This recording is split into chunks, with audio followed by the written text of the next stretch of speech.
अस्सलाम वालेकुम, welcome to my channel. उम्मीद है आप सभी खैरियत से होंगे। आज हम मैट्रिक्स की लास्ट 2 टाइप्स के बारे में सीखेंगे जिनका नाम है symmetric matrix and skew symmetric matrix. So first of all we discuss about symmetric matrix. So definition is a square matrix is symmetric if it is equal to its transpose. For example, matrix A is symmetric if A transpose is equals to A. Means एक ऐसा square matrix जिसका transpose लिया जाए और transpose लेने के बाद again same matrix बन जाए तो ऐसे मैट्रिक्स को सिमेट्रिक मैट्रिक्स कहेंगे। मैट्रिक्स का ट्रांसपोज लेना मैंने आपको एक पहले वीडियो में सिखाया था कि किसी मैट्रिक्स का ट्रांसपोज किस तरह से लिया जाता है। अगर किसी को नहीं आता तो वो डिस्क्रिप्शन में चेक कर ले, लिंक मौजूद है, वो वीडियो देख के सीख सकते हैं। सिमेट्रिक मैट्रिक्स की एग्जांपल के लिए यहाँ एक मैट्रिक्स M मौजूद है जो कि स्क्वायर मैट्रिक्स है और आपने सीखा था कि स्क्वायर मैट्रिक्स वो होता है जिसकी रॉज एंड कॉलम्स की वैल्यूज़ इक्वल होती हैं। सो इस मैट्रिक्स का जो ऑर्डर है वो 3/3 है, इसलिए ये एक स्क्वायर मैट्रिक्स है। अब हम M मैट्रिक्स का ट्रांसपोज देते हैं और ट्रांसपोज के लिए रोज़ को कॉलम में चेंज करते हैं। सो M की फ़र्स्ट रो की वैल्यू 1 2 3 को MT में फ़र्स्ट कॉलम में चेंज करेंगे। इसी तरह से M की सेकंड रो 2 -1 एंड 4 को MT में सेकंड कॉलम में चेंज करेंगे और M की थर्ड रो 3 4 एंड 0 को MT में थर्ड कॉलम में चेंज कर देंगे।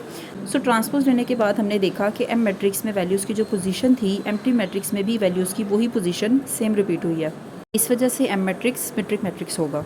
अब अगर हम सेकंड एग्जांपल देखें तो उसमें A मैट्रिक्स का जब ट्रांसपोज दिया गया है तो A मैट्रिक्स की वैल्यूज़ की जो पोजीशन थी और जो साइन है वो ट्रांसपोज के बाद A ट्रांसपोज मैट्रिक्स के साथ मैचअप नहीं हो रहे, और क्योंकि अब A transpose same A matrix जैसा नहीं आया सो ये सिमेट्रिक मैट्रिक्स नहीं होगा।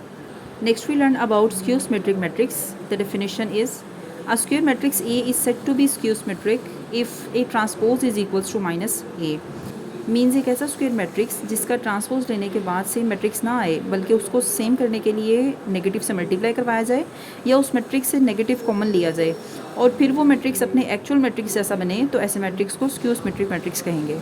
फॉर एग्जांपल यहाँ एक A स्क्वायर मैट्रिक्स मौजूद है और आप देखेंगे कि जब उसका ट्रांसपोज दिया गया है तो ट्रांसपोज वाले मैट्रिक्स में वैल्यूज़ की पोजीशन तो सेम A मैट्रिक्स वाली ही है लेकिन वैल्यूज़ के साइन की पोजीशन चेंज हो गई है।